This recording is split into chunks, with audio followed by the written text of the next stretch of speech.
Ayrton, o que se passava na sua cabeça naquele ano de 1984? Bom, primeiro de tudo eu vinha muito mal acostumado, eu estava acostumado a ganhar. Tudo que eu fazia, todas as categorias que eu passei, eu tinha vencido. E eu cheguei na Fórmula 1 e a coisa não era bem assim. Com a Toleman de início, era um carro longe de qualquer possibilidade de vitória. E já no Brasil, no Rio, de Jacarepaguá, foi a minha primeira corrida, não só de Fórmula 1, como de automóvel no Brasil. E durou poucas voltas o Grande Prêmio.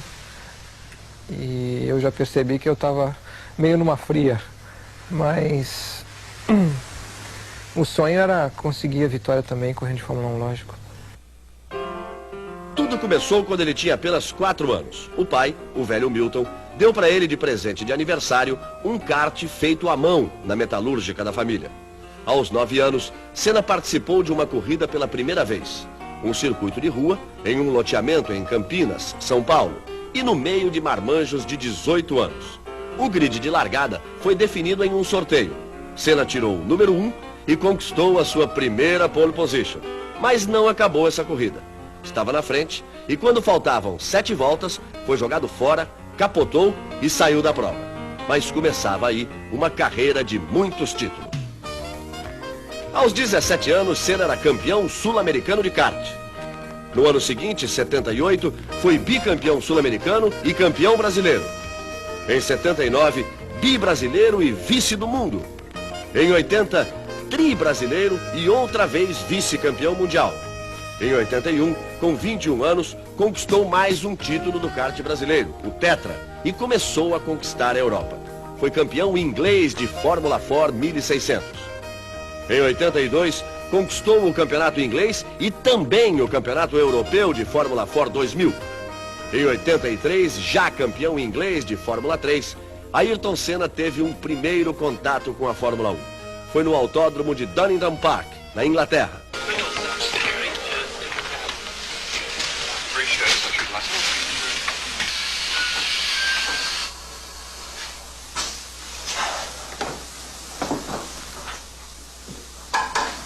É hoje.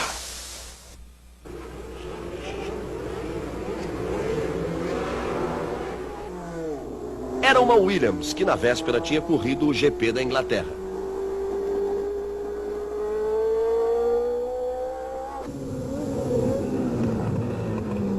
Senna deu poucas voltas, surpreendeu todo mundo, bateu o recorde da pista e fez tempos melhores que os de Keck Rosberg e Jacques Laffite, na época, os pilotos oficiais de Frank Williams. É um degrau maior apenas, não existe nenhum grande problema. Parece que não tem segredo nenhum. Abria-se ali a porta na categoria máxima do automobilismo mundial. O chamado circo dos grandes espetáculos e dos grandes obstáculos que muitos brasileiros ousavam desafiar, a partir do lendário Chico Landi, o velho Chico dos anos 50.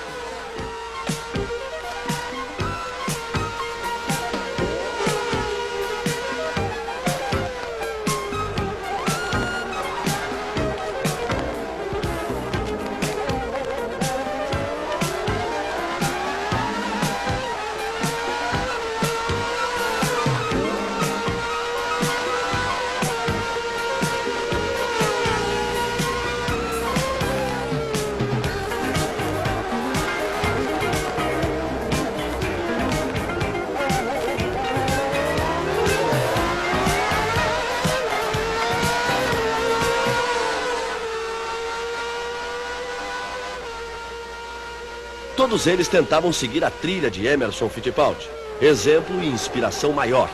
O mesmo Emerson, ídolo dos tempos do menino Senna. O Emerson foi aquele que abriu as portas para todos nós, aquele que venceu o primeiro título para o Brasil de Fórmula 1,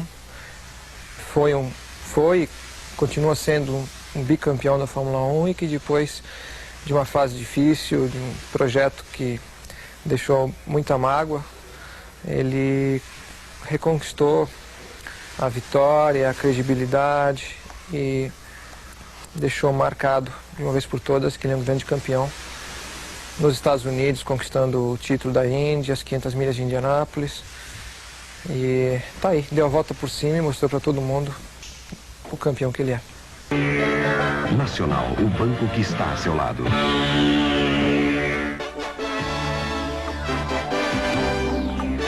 2 títulos mundiais,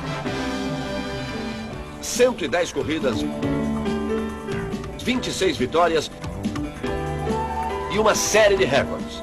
São 52 pole positions, 8 delas consecutivas. Ele tem o maior número de poles numa só temporada, 13. A marca anterior era de Lauda, Peterson e Piquet, com 9. Ele tem o maior número de poles no mesmo Grande Prêmio. São 6 seguidas em San Marino, de 85 a 90. A marca anterior era de Fangio, na Itália, e Clark, na Inglaterra, com 5. Ele tem o maior número de vitórias numa só temporada, 8 em 88. A marca anterior era de Prost e Clark, com 7. Ele tem o maior número de pontos numa só temporada, 90 em 1988. A marca anterior era de Piquet e Prost, com 73. Senna, enfim, é um vitorioso.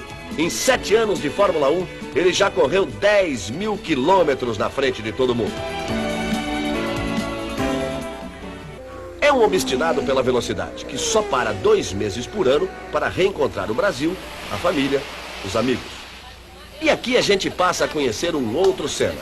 Um homem que não gosta de badalação, mas que adora uma molecagem. Vem pra cá, uma peixe de peixe aí, cara. Ai! Ai!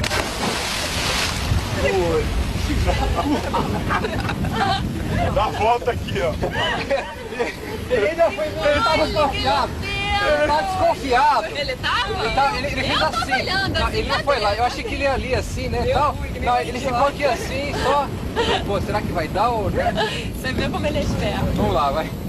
Em comum com aquele Senna ousado e arrojado das pistas, só uma coisa: a paixão pela velocidade.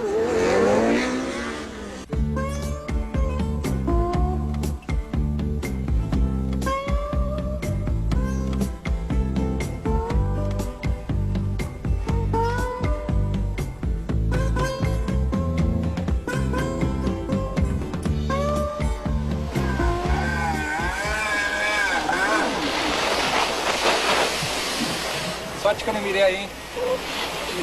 Eu gosto de viver perigosamente. Fortes emoções. Talvez isso explique um dos recordes de Senna nestes 7 anos de Fórmula 1. Certamente o principal deles. O recorde de pole positions, que ratifica para ele o título de um piloto mais veloz do mundo na atualidade. Só para se ter uma ideia da dimensão desta marca, 52 poles em 110 corridas, basta lembrar que o recorde anterior era de Jim Clark com 33 poles. A cada 2 corridas está o Senna largando na frente.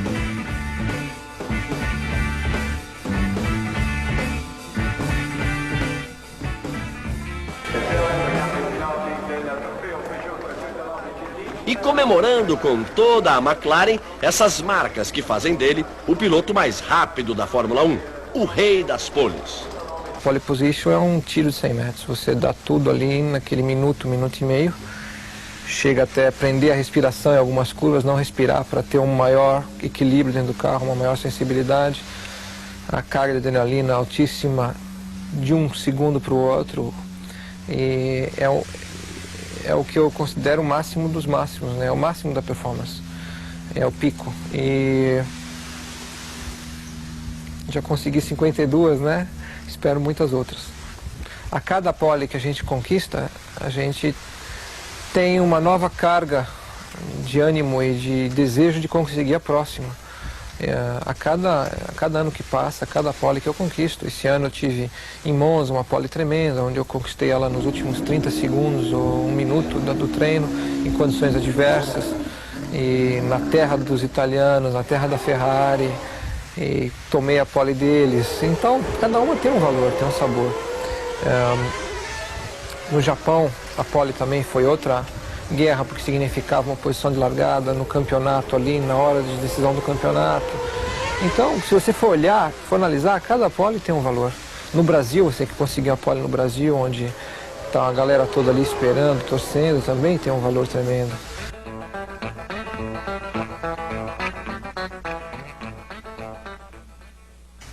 Mas de todas as poles, a que eu tenho uma memória especial é essa de Portugal 85. Foi meu segundo ano de Fórmula 1, a primeira oportunidade que eu tive de realmente estar na pole. Foi em Portugal, segunda prova do campeonato. E foi uma emoção tremenda. E não só aquele final de semana, foi o final de semana da pole, da vitória, do recorde, enfim, foi completo.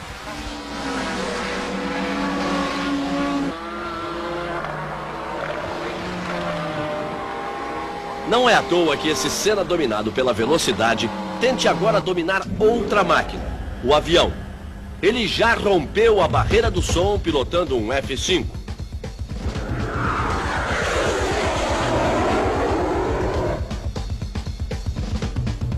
Ele já fez acrobacias no Mirage. Eu já experimentei caça supersônico, que é diferente. Já virar de perna pro ar, andar 20 metros de altura, supersônico, que eu andei agora na Austrália. E tudo isso é diferente. Aí muda de figura. Senna comprou um jatinho e tem um helicóptero, que é o seu atual meio de transporte aqui e lá fora. Mais um dos muitos hobbies de um piloto profissional. É um hobby também dos melhores. É difícil de domar o bicho e, por outro lado, você pode voar lento, devagar, ver tudo o que você quer ver, é super prático e é uma das melhores aquisições que eu fiz até hoje. Lá em cima ou aqui embaixo, o que é pior? São emoções diferentes. O risco é bem mais calculado lá em cima, quando você está num avião, num helicóptero, do que num carro de corrida. Num carro de corrida você se expõe a limites extremos, né? E muitas vezes o inesperado acontece, de um pneu furar, ou um óleo numa curva mal sinalizado, uma quebra de motor, um próprio erro seu numa aproximação de curva, quando você está tentando aquele décimo a mais ou aquele centésimo. Então o risco é maior num carro de corrida. Senna tem medo de se machucar. Isso ele confessa. Mas a verdade é que, apesar do estilo ousado e do fato de ser hoje o piloto mais veloz da Fórmula 1, Senna é cuidadoso. Se envolveu muito pouco em acidentes.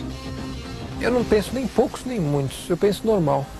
Eu acho o seguinte, pouca gente leva em consideração exatamente esse fator, que desde que eu corro de Fórmula 1, na verdade, desde os tempos do kart, com exceção de 84 na Fórmula 1, eu sempre larguei na frente. Não sempre na pole position, mas na primeira fila. Primeiro ou segundo lugar, eu sempre estive ali na frente. Se você larga na frente constantemente, você está mais exposto de qualquer outro a se envolver a brigas boas, porque quem está na frente está lutando para vencer e não está ali por brincadeira. Alguns, está certo, foram polêmicos e decisivos, como os de 89 e 90, os dois no Japão. No primeiro tiro, me acertaram, no segundo saiu pela culatra, né? Mas o primeiro atiraram com intenção de acertar, né? 89 foi uma situação infeliz. Houve a batida entre o Prost, depois ainda voltei à pista, fui pro box, me recoloquei, voltei à pista, venci, depois me tiraram a corrida. E em 90 foi exatamente 8, 9 segundos, né? Foram, não mais do que isso. E foi uma situação inesperada para mim, porque o Prost naquela situação não podia nunca se aproximar de mim. E conhecendo ele, eu nunca esperava que ele fosse se aproximar. E fui realmente com tudo mesmo para a primeira curva, porque eu tinha tudo para ganhar e ele tudo a perder, então eu não esperava que ele fosse entrar. E quando ele entrou, só foi pedaço que voou mesmo, não teve jeito.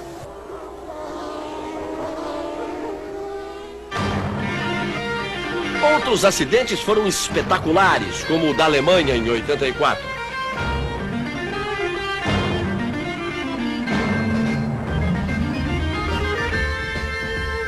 Ali foi um susto tremendo. Eu estava vindo da Inglaterra, onde o meu companheiro de equipe tinha se quebrado todo. Bateu de frente no guarda-reio, o carro quebrou no meio, ele se machucou muito. E eu sabia que esse carro não tinha resistência para bater de frente. Dali eu descobri. E na prova a seguir foi na Alemanha, com o tanque cheio, na quarta, quinta volta, a pleno, mais de 300 por hora, soltou o aerofólio traseiro. E nessa brincadeira o carro decolou a traseira, eu dei acho que uns 4 ou 5 360, sem saber para que lado eu estava virando, para onde é que ia. Eu só pensava no bico do carro, o nariz não pode bater de frente, tem que bater de qualquer jeito menos de frente. E por sorte, realmente eu bati de lado e fui arrastando o guarda-reio até parar, e eu sei que foi um susto tremendo. Quando eu saí do carro, joguei o volante no carro, que realmente eu senti que ali eu passei perto, né? E então foi uma situação muito perigosa. Mas um deles foi definitivo na vida dele. Aconteceu em Mônaco, em 88. 88, 12 voltas do final, com a corrida 50 segundos na frente. Perdi o rumo da curva lá e o guarda-reio entrou na minha frente, eu não consegui desviar. Também você estava a 50 metros de casa? Pois é, já saí do carro ali e já fui para casa. Tomei um banho, dei um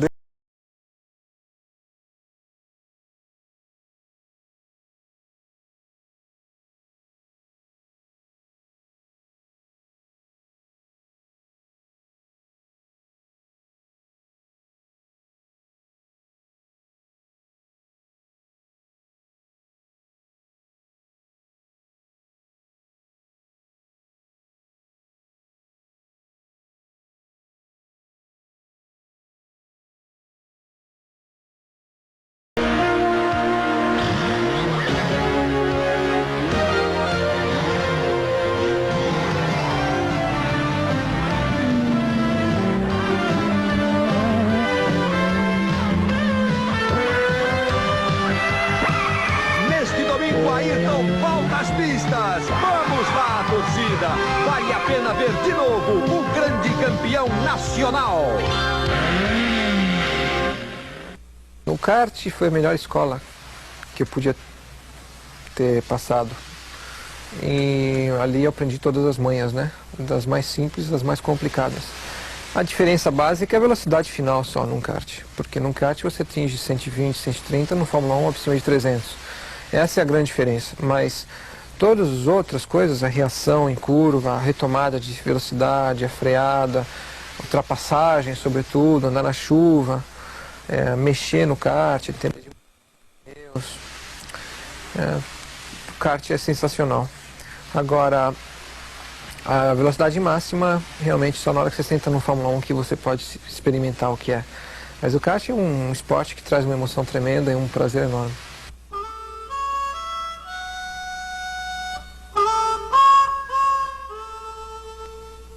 E qual é o estilo do Senna guiar? Estilo? Meu estilo é o vai ou racha.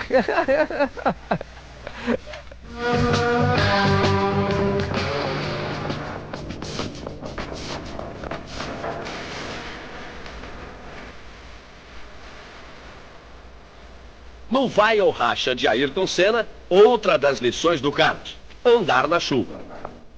Que na primeira corrida na chuva foi um desastre. Eu não sabia nem para que lado eu virava, de tanto cavalo de pau que eu dei, né? Tomei um pau tremendo. E como eu não tinha nunca treinado, e chegou na hora da corrida, choveu, e ali entrei, né, de gaiato, e tomei um pau daqueles, eu fiquei sem entender, porque no seco eu já me defendia. E a partir de então eu resolvi aprender, né, e sempre que chovia eu ia para a pista treinar, e aprendi muito, e foi muito importante para minha carreira. Até virar o rei da chuva? Essa história de rei da chuva vem da Fórmula 1 já. Se bem que eu corri muito também na chuva na Inglaterra, de Fórmula Ford, Fórmula 3. Não, depois foi Mônaco em 84, quando eu quase venci, né, entre aspas, né? Porque o rei da chuva não deixou. Não deixou, exatamente, Jack Hicks. Com 1 hora de corrida eles paralisaram a prova, eram 2 horas de prova, justo na hora que eu estava passando Prost, né? E como foi a minha primeiro grande resultado, né? Valeu mais que uma vitória, na verdade, aquela prova, com a Toleman. Ali então começou a fama, né? Toda corrida, quando pintava água, eles falavam, já tem vencedor marcado, né? E aí aumenta a responsabilidade, que você vê chuva, você já pensa, pô, tá todo mundo esperando que barbada, moleza, né? E mal sabem eles que na chuva é um Deus nos acuda, né? Visibilidade, escorregão, então é um atrás do outro, né? Mas a gente se defende. Dos pódios do mundo, Senna só não foi ao degrau mais alto em 3 deles: França, Austrália e Brasil. E da tentativa de vencer estes desafios, Senna chegou até a ser desclassificado por ter trocado de carro em Jacarepaguá. Já tive perto de vencer todas essas provas, sobretudo Brasil e Austrália.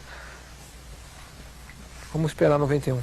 Ayrton, qual é a sua pista preferida? Bélgica, Spa. Spa é o lado mais bonito de guiar e mais emocionante, porque a gente é uma pista longa, você tem subidas, descidas, curvas de altíssima velocidade, freadas fortes. E é uma prova que eu venci 3 vezes já. Por coincidência, onde você mais ganhou? Não, 3 vezes não, 4 vezes. Onde você mais ganhou? Venci 4 vezes lá, então... mas não é porque eu gosto que eu venci, é que realmente é uma pista que deu certo até hoje.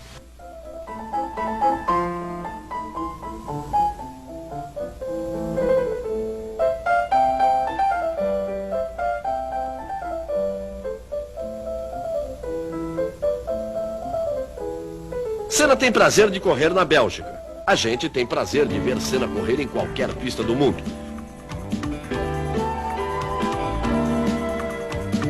Por isso, 15, 16 vezes por ano, o Brasil ou acorda mais cedo ou vai dormir mais tarde de olho na TV.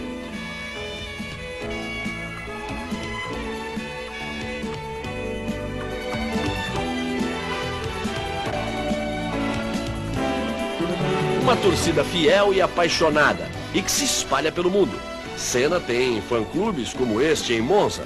São pessoas que nesses 7 anos de corridas vibram com as ultrapassagens do brasileiro voador. Prost sai à frente para fazer a ultrapassagem, mas perdeu tangência, volta Ayrton Senna para dar o troco em cima dele.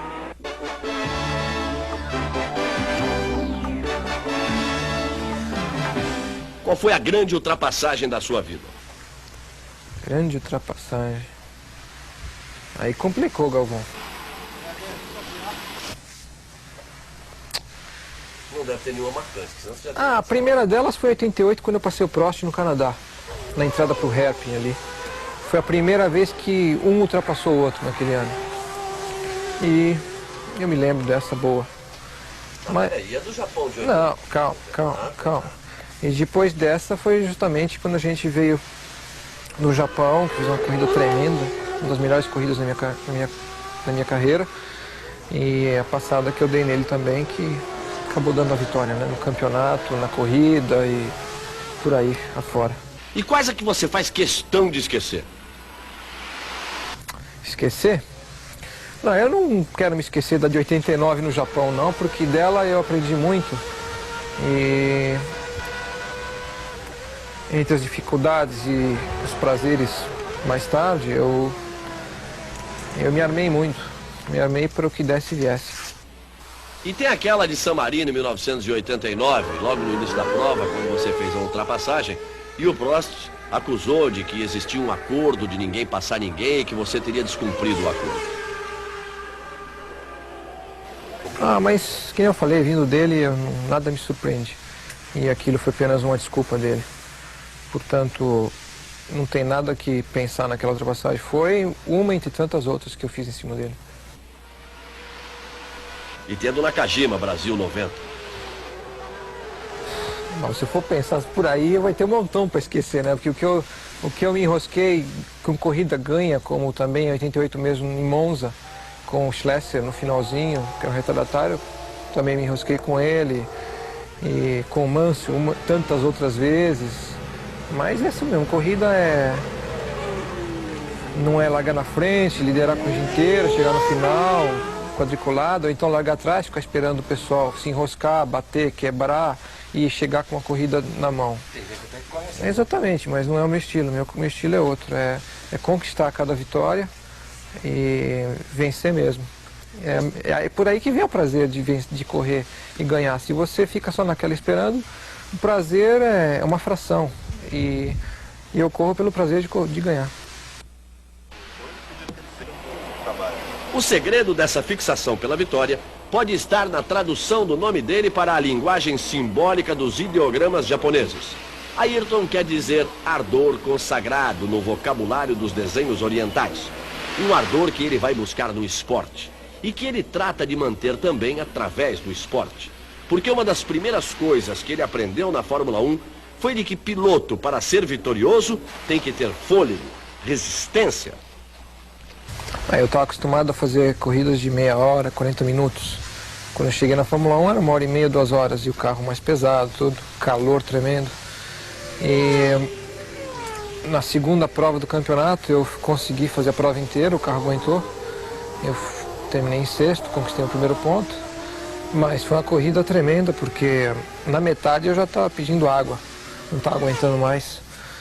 E após a corrida eu não consegui me mexer, me tiraram do carro e colocaram numa cama lá e ali eu fiquei por algumas horas. Antes da metade da corrida já o carro estava impossível, tinha um peso, o volante, na volta de aquecimento, com o tanque até a tampa, eu parei e falei pro engenheiro que estava impossível de guiar, de tão pesado que estava o volante. Aí não tinha mais o que fazer, foi assim mesmo, mas eu não conseguia guiar o carro, rapaz, impossível. Um peso que eu nunca senti na minha vida, pô. Aí depois foi jogo duro, porque deu espasmo muscular e eu nunca tinha experimentado aquilo antes.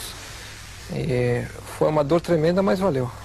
Talvez tenha sido a sua maior dor física, né? Mas tem uma dor que dói, que é pior do que isso, né? Tem um outro tipo de dor que é pior do que essa dor física. Qual teria sido a pior nesses anos de Fórmula 1? A frustração de saber que você ganhou e não levou. Seria por aí, 89. Junto com o Japão em 89, Fênix 90 foram as duas provas mais tristes da minha carreira, porque Japão eu já contei a história, Fênix foi a primeira prova desse ano, onde eu venci inclusive, mas eu não tinha motivação nenhuma para guiar, que é exatamente o contrário do fator principal da minha carreira, que é a motivação de guiar. E eu não tinha motivação nenhuma de guiar. Embora eu tenha vencido a prova, foi uma vitória sem sabor, sem gosto nenhum. E só após Fênix vindo ao Brasil, que foi a prova seguinte, com o entusiasmo todo da torcida, que era enorme ali em Interlagos, é que eu reencontrei um sabor, um gosto em guiar, em lutar por uma vitória. E ali eu me reencontrei novamente e peguei o fio da meada, onde tinha deixado em 89, e fui em frente.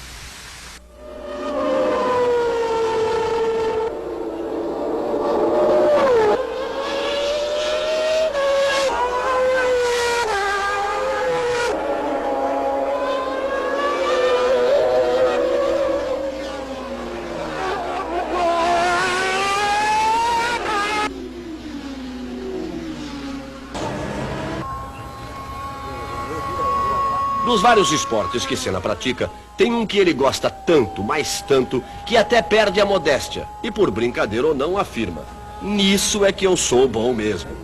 É um hobby que eu aprendi em 85 e a gente foi sofisticando e vai por aí. Hoje tem modelo que recolhe trem de pouso, baixa flap, tem motor carenado, voa mais de 200 km por hora. Também é um desafio você domar, porque voando sempre baixo, que é onde vem a emoção, um descuido é um modelo a menos, né? É só carro que voa. Então é um brinquedo bom também.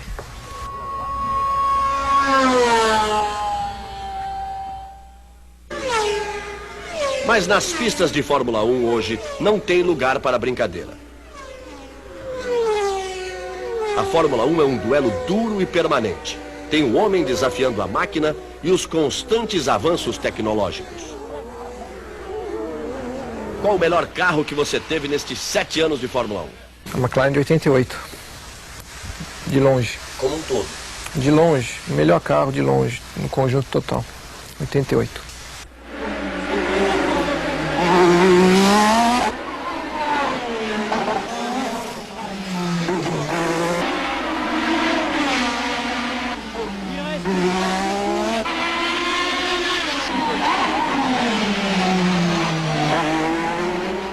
E tem o homem desafiando o homem em busca da vitória, do sucesso, dos milhões de dólares. É muito difícil você conseguir vencer numa boa. Para vencer você tem que lutar. E essa luta muitas vezes significa se indispor, de certa forma, com algumas pessoas, para prevalecer aquilo que você acredita, o teu ponto de vista, a tua cabeça, a tua personalidade acima de tudo. E se você não lutar para valer, você acaba perdendo o teu próprio rumo. E se você perde o seu próprio caminho, você não é ninguém. Então, para conseguir manter essa linha de conduta, você tem que lutar muito. E muitas vezes tem que brigar mesmo. Os duelos mais marcantes em sua carreira. Até que dentro da pista, os duelos foram bons com o Prost. É indiscutível que o Prost é um grande piloto. Os resultados falam por si próprios. Mas não existe muito mais do que isso em comum entre nós. Na personalidade, no caráter, é bem diferente. Nós podemos até colocar que, por exemplo, que os duelos na pista com ele te agradavam. Era difícil, jogo duro, porque ele era um piloto extremamente experiente, conhecia o carro, a máquina melhor do que ninguém. Tinha tudo nas mãos para vencer, já tinha vencido antes outros campeonatos, ele conhecia o caminho da vitória. Eu ainda estava descobrindo em 88. E à medida que eu passei a dividir o espaço com ele na McLaren, complicou a vida, porque ele estava acostumado a ter toda a equipe para ele e de repente passou a ter que dividir de igual para igual. E aí os problemas começaram a aparecer, né? E a briga foi grande. Essa inimizade com o Prost acabou representando a perda do campeonato de 89. Nesse mesmo ano, Senna perdia seu melhor amigo, Armando Botelho, um misto de confidente e empresário. O homem que cuidava dos negócios de Senna, dono hoje de 6 empresas, algumas cabeças de gado e investimentos que vão da moda à publicidade. Senna aprendeu tanto a levar a sério a imagem dele, que hoje, quando se dedica às gravações de um comercial, até parece um modelo profissional.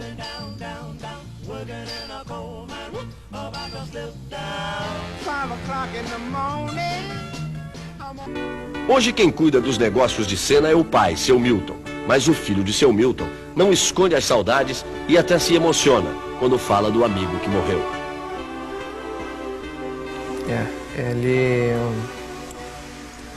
Ele mora no lado esquerdo do peito.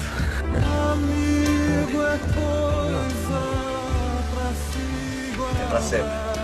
É isso aí. Debaixo de 7 chaves, dentro do coração, assim falava a canção que na América. Outro amigo que Senna guarda do lado esquerdo do peito é Gerard de Carouge, ex-projetista da Lotus, hoje trabalhando na Lola.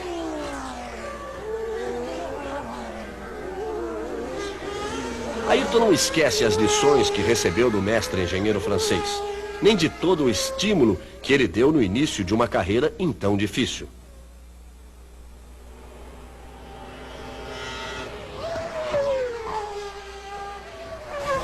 Nós trabalhamos 3 anos juntos, ele era o projetista da equipe, né? E o Gerard me deu o carro que eu fiz a minha primeira pole position, minha primeira vitória, tantos recordes de pole position. Liderei tantas provas e foi o início das vitórias. Então, embora eu não tenha vencido um campeonato, eu tive grandes alegrias. Foi difícil, a gente teve muitas frustrações, mas a gente teve grandes alegrias e nesses 3 anos eu adquiri uma experiência que foi indispensável para depois de 88 conquistar o meu primeiro título. Então eu guardo do Gerard um amigo, um professor em aprender a mexer em carro, entender sobre carro de corrida. Ele é um apaixonado por corridas, um entusiasmo incrível, otimista a extremo. Mais do que devia. Às vezes até, mas é um cara que pensa positivo e além da parte profissional, ele tem o lado do coração, onde ele dá realmente tudo de si pelo objetivo da vitória. E isso é muito importante, porque, ao final de tudo, vencer é possível. E muitas vitórias eu já obtive. Mas o importante em cada vitória foi a emoção que aquilo tudo trouxe para mim. Todo o prazer que aquilo trouxe. Sendo por uma conquista tremenda, ou sendo por um desafio maior, sendo por uma sensação de guerra até, e de vitória numa guerra. Então, as emoções sem todas essas emoções, não teria valor nenhum a gente correr. São 26 vitórias na principal categoria do automobilismo. 6 pela Lotus, 20 pela McLaren. Algumas delas foram uma guerra. Mas quais, dentre todas essas vitórias, Senna considera as mais importantes, as mais brilhantes, as mais sensacionais, as mais emocionantes? Japão, 88. O Brasil inteiro aguarda. Ayrton Senna ergue o punho, vibra, é a vitória. Ayrton Senna do Brasil! Campeão mundial de 1988! A explosão da emoção de Senna. Uma corrida fantástica. Um título impressionante porque ele veio de 16º colocado. Itália, 89. Não, Itália, 90. Monza, aí vem Senna, na ponta dos dedos, Ayrton Senna do Brasil! De ponta a ponta vence o Grande Prêmio da Itália! De ponta a ponta, finalmente Senna vence em Monza! Em cima da Ferrari, em cima de Prost, na casa da Ferrari vence Senna! Bélgica, 90. Vai puxar a primeira perna para a esquerda, puxa para a direita. Aí vem Senna para mais uma vitória, 25ª de sua carreira. Aí vem Ayrton Senna para vencer um passo enorme no campeonato. Ayrton Senna do Brasil! Ayrton Senna do Brasil de ponta a ponta vence o Grande Prêmio da Bélgica. Senna, 3 largadas, pole position, sempre na frente, sem nenhum erro. E Japão, 89 também, porque eu ganhei aquela corrida. O que importa é isso. Na pista ele cumpre o seu papel, mostra o seu valor e a sua capacidade. Por ele na pista o campeonato tem que ser decidido na Austrália. Bandeiras brasileiras agitadas, o público de pé. Ayrton Senna, bandeiras matriculadas. Brasil! Bate no capacete, Ayrton Senna do Brasil! Vencendo de forma incrível o Grande Prêmio do Japão. Senna cruza, 2 segundos e 2 à frente de Nannini. Visivelmente emocionado Ayrton Senna. Talvez ali enxugando as lágrimas, abriu a viseira. Ele vibrou, tocou o ar, tocou seu capacete. Ayrton Senna recebe a bandeirada.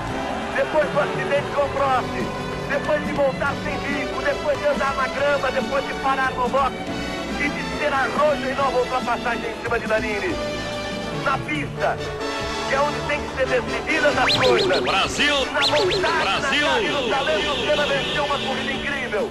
A melhor tá para vir. Eu sou sempre da opinião que a melhor pole position, o melhor recorde, a melhor vitória tá para acontecer ainda.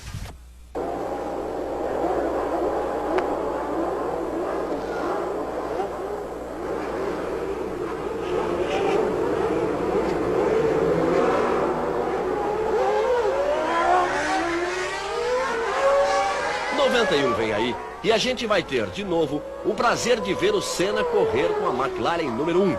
Agora, rumo ao Tri. Por aqui a torcida brasileira vai reacender uma discussão. Dentre nossos 3 pilotos campeões de Fórmula 1, qual deles é o melhor? Os números talvez possam ajudar.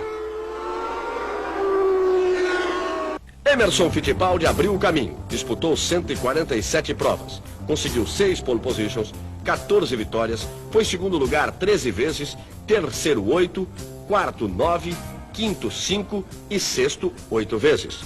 Somou 281 pontos na carreira, conquistou 2 títulos mundiais, 72 e 74, e 2 vice-campeonatos mundiais, 73 e 75. Nelson Piquet veio atrás. Disputou até hoje 189 GPs. Conseguiu 24 polos, 22 vitórias. Foi segundo lugar 20 vezes. Terceiro 15, quarto 17, quinto 12 e sexto 6. Somou 456 pontos na carreira. Conquistou 3 títulos mundiais, 81, 83 e 87. E um vice-campeonato em 1980. Aí chegou o Ayrton Senna. Ele disputou até hoje 110 provas. conseguiu 52 poles, 26 vitórias. Foi segundo lugar 17 vezes, terceiro 11, quarto 3, quinto 3 e sexto também 3 vezes. Já somou 395 pontos na carreira e conquistou 2 títulos mundiais, 88 e 90, e um vice-campeonato em 1989. Misturando todos esses números, chegamos à seguinte conclusão. Emerson Fittipaldi marcou 1,9 pontos para cada prova disputada. Nelson Piquet, 2,4 pontos. E Ayrton Senna, 3,6 pontos por prova. Emerson Fittipaldi conquistou uma vitória a cada 10,5 provas. Nelson Piquet, uma vitória a cada 8,5. E Ayrton Senna, uma vitória a cada 4,2 provas. E nas pole positions a diferença é ainda maior. Emerson conquistou uma pole em cada 24 corridas e meia. Nelson Piquet, uma pole para cada 7 corridas,8. E Ayrton Senna, uma pole position para cada 2 corridas,1. Piloto. Fangio. Emerson. Aquele que abriu as portas para todos nós, brasileiros, que fomos para lá vencer no exterior. Balestre. Pode passar. Comida. Ó, aí tem que ser o arroz, feijão, batatinha frita, salada, caseira. Filme. Nasce uma estrela. Mulher. Aquela que eu tô para conhecer ainda. Uma fixação. Vitória.